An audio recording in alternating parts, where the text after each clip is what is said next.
Olá, pessoal. Eu sou a nutricionista Bianca Oliveira, especialista em dietas vegetarianas e mestranda em doenças cardiovasculares pela UFRJ. Bem-vindos ao meu canal. A nossa aula de hoje é sobre ômega 3.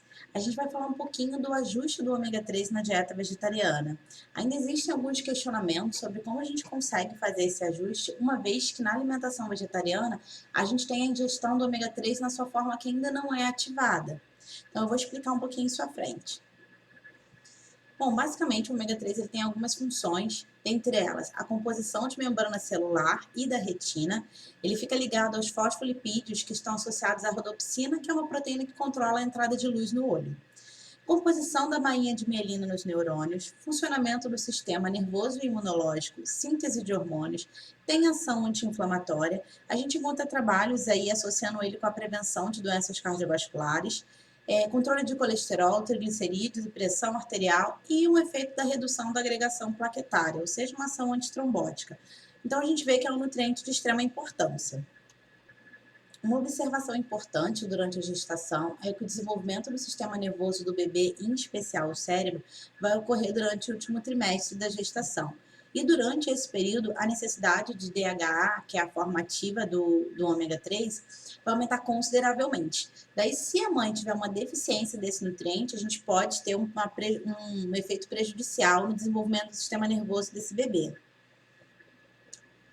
E aí vem o questionamento mais importante, que é a relação do ômega 3 para o ômega 6, que a gente tem aí várias recomendações na literatura, conforme eu vou mostrar mais à frente. Bom, a gente não consegue produzir, tá, nem o ômega 3 e nem o ômega 6, mas a gente consegue converter eles para sua forma ativa. E essa conversão, ela se dá pelas mesmas enzimas. É por isso que a gente tem essa proporção ideal de ômega 3 para ômega 6. Porque se você tem uma ingestão desequilibrada desses dois nutrientes, né, você vai ter um efeito prejudicial na hora de você fazer a conversão dos dois. Conforme vocês podem ver aqui, olha, tanto no ômega 3 como no ômega 6, são as mesmas alongases e desaturases que vão fazendo a conversão em cada etapa bioquímica dessa conversão dele para sua forma ativa. Na nossa dieta típica ocidental, a proporção de ômega 3 para ômega 6 varia de 10 para 1 até 30 para 1, ou seja, é uma ingestão muito maior de ômega 6 do que de ômega 3. Isso é muito diferente da proporção de 1 para 1 a 2 para 1, que é o que se acredita ter sido a dieta de populações da pré-história. Bom, daí a gente começa a ter algumas recomendações dessa proporção de porção de ômega 6 para ômega 3. A gente tem, por exemplo, a recomendação do Canadá, que vai de 4 para 1 a 10 para 1, ou seja, 4 porções de ômega 6 para 1 de ômega 3. A gente tem nos Estados Unidos algumas recomendações de 2 para 1 até 4 para 1. A gente tem a recomendação da Organização Mundial de Saúde, que já é um pouco mais fácil, né, de seguir, digamos assim, que é de 5 para 1 até 10 para 1.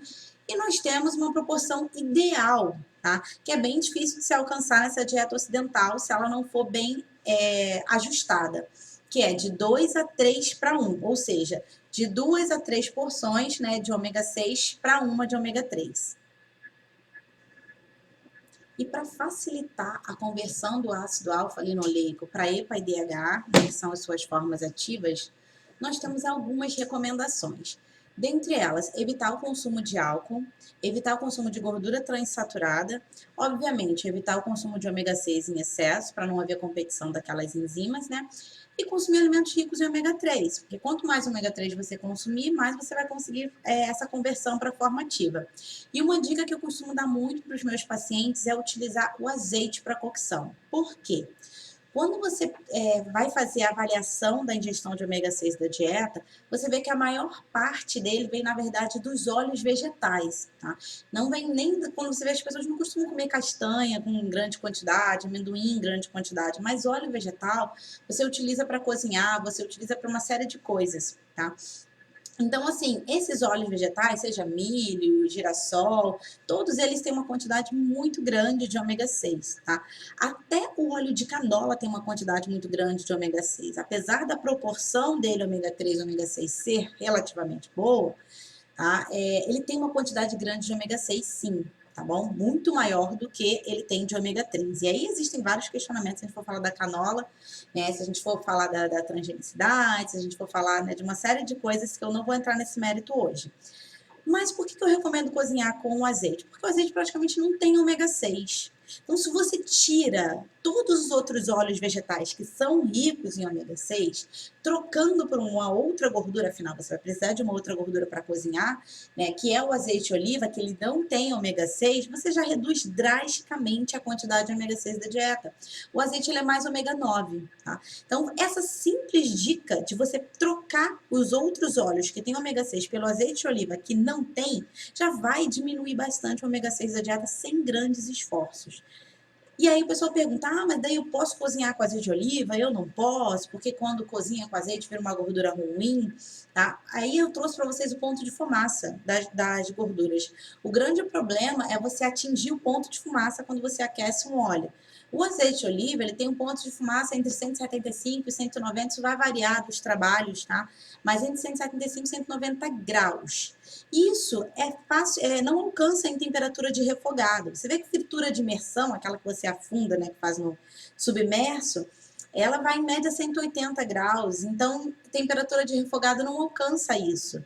Aquele que você faz refogadinho alho com a cebola para cozinhar, para fazer um arroz, um vegetal, ele não alcança essa temperatura entre 175 e 190. O que você tem que orientar o seu paciente é falar para ele, não deixa o óleo fumaçar na frigideira. Que você coloca lá o azeite e aí esquece na frigideira, ele sai saindo aquela fumaça, aquilo ali sim, você atingiu o ponto de fumaça, porque sobreaqueceu demais. Mas temperatura de refogado você pode utilizar tranquilamente. E você vê aqui, olha, que o azeite tem entre 75 e 190 graus. O óleo de soja, você fala, cozinha com óleo de soja porque ele é mais resistente ao calor. Sim, ele é, né? 226 a 232 graus o ponto de fumaça. Mas se a gente levar em consideração que temperatura de refogado não alcança isso, que geralmente temperatura de refogado fica abaixo do ponto de fumaça do azeite de oliva, você tem sim segurança para utilizar ele para cocção, ok?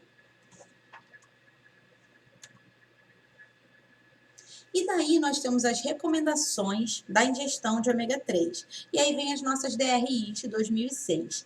Lá a gente pode ver que eles recomendam 1,6 gramas na dieta onívora para homens e 1,1 para mulheres. E aí eles têm um adendo lá para o pessoal da dieta vegetariana, onde eles recomendam o dobro. Tá? Então você vê lá que é 1,6 na dieta onívora versus 3,2 na dieta vegetariana. E por que eles fazem isso? Porque justamente eles entendem que na dieta onívora você vai ter a ingestão do ômega 3 já na forma de EPA e DHA, que é a sua forma ativa, afinal o pessoal consome peixes, tá? E na dieta vegetariana não, você vai ter da chia, da linhaça, das nozes, que não é a forma ativa, é o ALA. Então, eles pensando justamente nisso, de facilitar a conversão, eles dão essa recomendação maior, no caso o dobro, para a dieta vegetariana. E aí eu vou mostrar à frente para vocês como não é difícil alcançar isso, tá? Bom, aí a gente tem as nossas estrelas da dieta vegetariana, dos alimentos mais ricos em ômega 3 que eu trouxe para vocês. Bom, na literatura você não encontra diferença, tá? Na quantidade de ômega 3 dos tipos de linhaça. É muito pouquinho. Quando você pega um artigo para ver quando eles analisam a dourada versus a marrom, uma diferença praticamente irrisória, tá bom? Então, eu trouxe a tabela oficial, que é a SR28, do Ministério da Agricultura dos Estados Unidos, a última versão dela, até o momento que a gente gravou esse vídeo, era 28, a versão 28. E aí a gente tem lá que uma colher de sopa da sementinha inteira de linhaça, que dá mais ou menos 7 gramas de linhaça, a gente tem 1,59 gramas de ômega 3. E se você utilizar o óleo de linhaça, que você encontra hoje no mercado fácil, né, em lojas de produtos naturais, o óleo de linhaça extra virgem, e em 7 gramas também você tem 3,7 gramas de ômega 3. Então, se você coloca uma colher de sobremesa de óleo de linhaça na dieta do seu paciente por dia, pronto, você atingiu a recomendação das DRI de 2006 para a dieta vegetariana. Bom, por que a gente tem mais no óleo de linhaça? Isso é óbvio, porque o óleo ele é a gordura concentrada. A linhaça não, você tem ali fibra, você tem outras coisas. Lembrando que o ômega 3 é uma gordura sensível, então não adianta você falar para o paciente, utiliza o óleo de linhaça na cocção. Você aqueceu, você vai perder ali aquele nutriente. Então ele tem que ser cru. E na hora de orientar ele a comprar, peça para ele procurar o extra virgem, porque você encontra em loja de produto natural óleo de linhaça que não é extra virgem, que foi aquecido para ser extraído. Aí a gente não tem segurança que tem ômega 3 ali. A gente também tem a chia, que em 7 gramas também, igual na linhaça lá que eu coloquei, a gente tem 1,24 gramas de ômega 3 e não tem tabela oficial, tá bom? Do óleo de chia.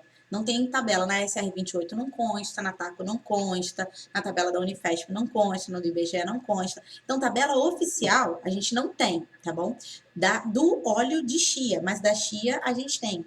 E aí eu trouxe o comparativo para vocês da chia e da linhaça. A gente vê que a diferença não é muito grande, tá bom? Que a chia também tem bastante ômega 3, mas não ganha da linhaça.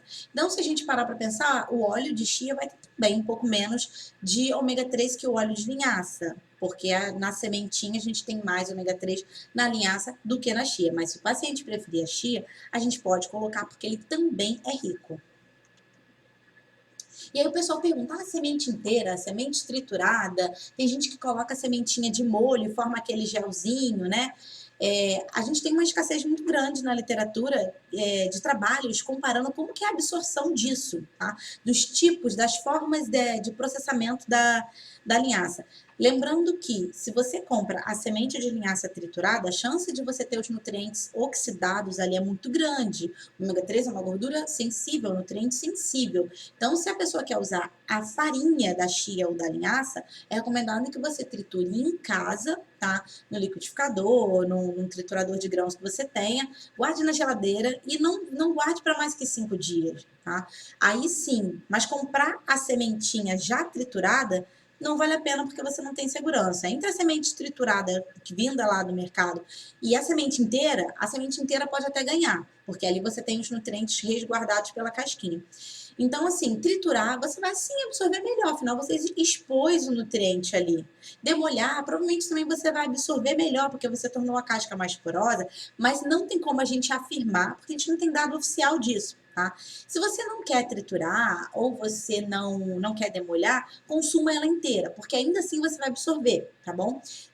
Triturada ou demolhada vai facilitar a absorção, o que não significa que ela inteira você não vai absorver. A gente vê nos trabalhos que a sementinha inteira a gente tem absorção do ômega 3 sim, tá? Mas se a ideia é garantir com segurança a quantidade de ômega 3 necessária, principalmente para gestante, a gente recomenda o óleo de chia, o óleo de linhaça, na sua forma crua. Usa como salada, né, para temperar. E aí a gente tem as oleaginosas. A pessoa fala, oleaginosa tem bastante ômega 3? Sim. Eu trouxe a oleaginosa mais rica em ômega 3, que são as nozes. Em 30 gramas de nozes, a gente tem 2 gramas de ômega 3. Então, também pode ser utilizado para fazer o cálculo da dieta. Então, basicamente, dos alimentos mais ricos em ômega 3 na dieta vegetariana, são as nozes, a chia e a linhaça. Lembrando que, se a gente precisar suplementar o ômega 3, né, para o vegetariano, você não vai usar o ômega 3 comum, o EPA-DHA comum, porque é extraído do peixe, tá? Do óleo do peixe. E se a gente for falar de contaminação por mercúrio, também é outro assunto que eu não vou entrar nesse mérito hoje. Mas a gente tem o EPA-DHA na forma vegana. Geralmente eles extraem de algas, tá? Então você encontra algumas marcas disponíveis de suplemento de EPA e DHA, que já é o ômega 3 na forma ativa, na forma vegana, ok? Bom, pessoal, espero que vocês tenham gostado da aula. Aguardo vocês no nosso próximo vídeo. Tchau, tchau!